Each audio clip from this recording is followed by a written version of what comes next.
Vivemos em um país devoto. Aqui, tradição e religiosidade temos para dar e vender. A fé corre em nossas veias e é vital para a nossa existência.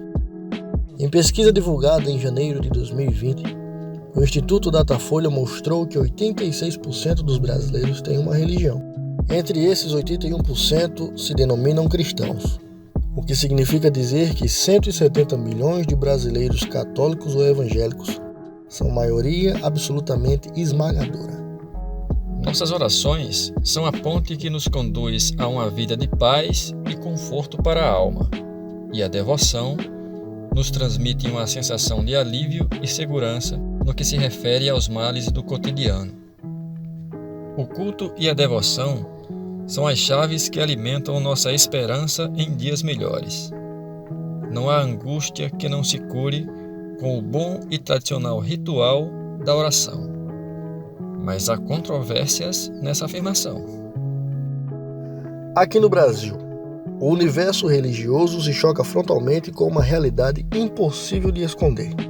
Por que um país fervorosamente religioso tem índices tão elevados de violência? Como explicar que a pregação da não violência pela religião não se reflete na sociedade? A religião tem pregado a não violência? Esse socialista miserável, esse povo todo de esquerda, que só vive na esquerda. Deus detesta essa porcaria de esquerda. E crente miserável, pastor que admira essa porcaria desse socialismo irresponsável de esquerda, é um forte candidato a ir para o inferno com Satanás, que é o pai da esquerda. Cuidado, crente! Em ir por cabeça de professor de faculdade, socialista miserável! Os discursos vindos dos altares das instituições religiosas vão na direção da paz e do diálogo?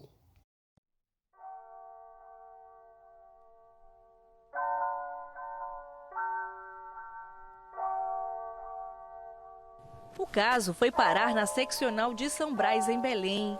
O acusado do crime, um pastor de uma igreja evangélica no bairro do Curioltinga. Segundo as vítimas, uma menina de 12 e outra de 13 anos, o pastor, por meio de um aplicativo de mensagens instantâneas, pedia às garotas fotos íntimas delas. A polícia conseguiu encontrar hoje um padre que estava foragido.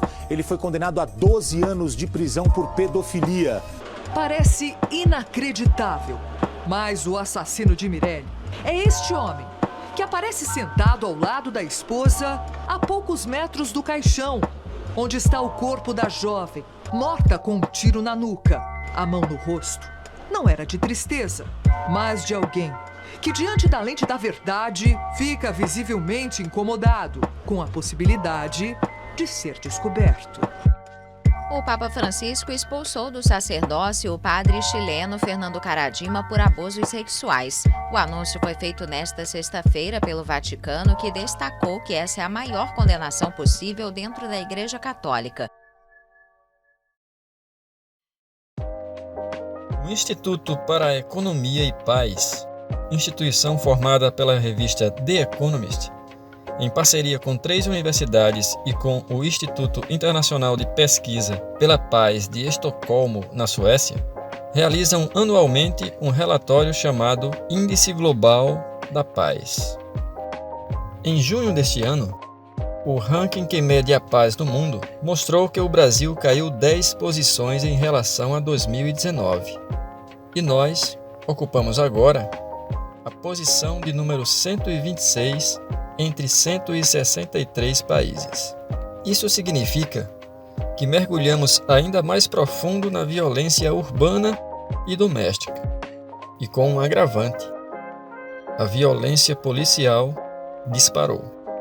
Segundo o jornal El País, só este ano a letalidade das ações policiais aumentou em 31% só na cidade de São Paulo, entre janeiro e abril, em relação ao mesmo período de 2019.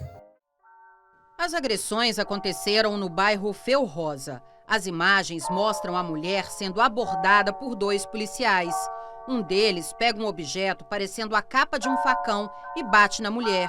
Em seguida, ele dá um tapa no rosto dela. O outro PM assiste às agressões e não faz nada. A confusão começou porque a mulher foi cobrar uma dívida e o devedor acionou a polícia. Agressões e torturas são cometidas à luz do dia e 68% das vítimas é negra e reside em periferias. Ai, meu Deus! No Nordeste, a violência cresceu 22,4% no primeiro semestre de 2020.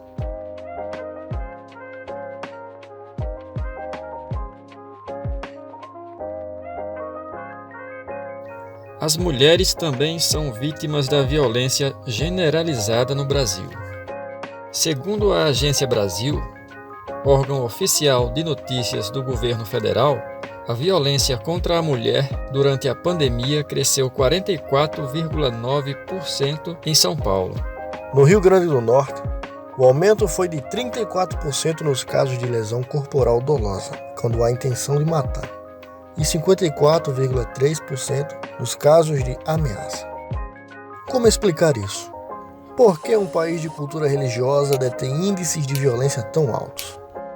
Qual o papel da religião no combate à violência contra seus devotos? Enquanto mães choram a perda de seus filhos e famílias são devastadas pelo crime, a fé por si só seria a solução? Ou o problema estaria aqui?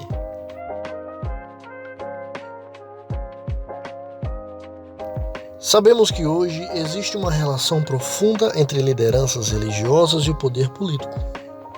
Até existe uma bancada específica chamada Bancada da Bíblia, que supostamente defende os interesses do religioso Brasil. Quais promessas esses políticos fazem nos altares da tua igreja? Você já viu um político religioso falar sobre combate à violência e criminalidade no Brasil? Na prática, esse político religioso tomou medidas sobre esse tema?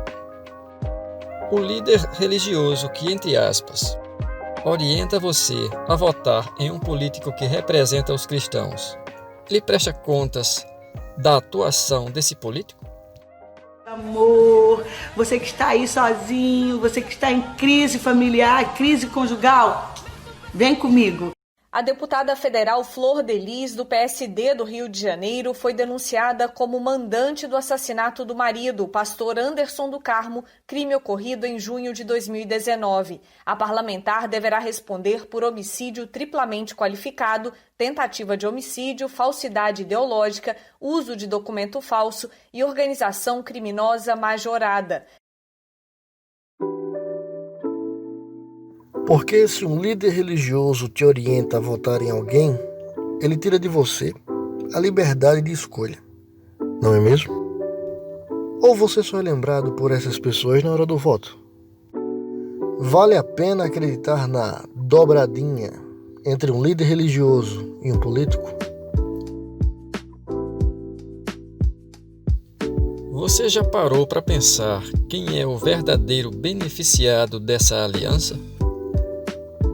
Essas são questões que o Reforme estará sempre atento, porque essa é a nossa missão.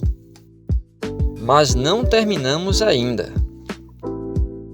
Existe um mito muito difundido nos altares das igrejas brasileiras de que a quebra da tradição tem levado o continente europeu ao colapso e ao ateísmo. O Índice Global da Paz prova que isso não é verdade. Esse índice também mede o ranking da felicidade. E nesse ranking, 8 dos 10 países mais bem posicionados estão na Europa. E o que torna um país mais feliz? Segundo a pesquisa, são levados em conta 6 fatores: segurança social e pessoal, liberdade pessoal, senso de comunidade, serviços públicos de qualidade, educação e emprego. O Reforme conclui este vídeo te fazendo uma última pergunta.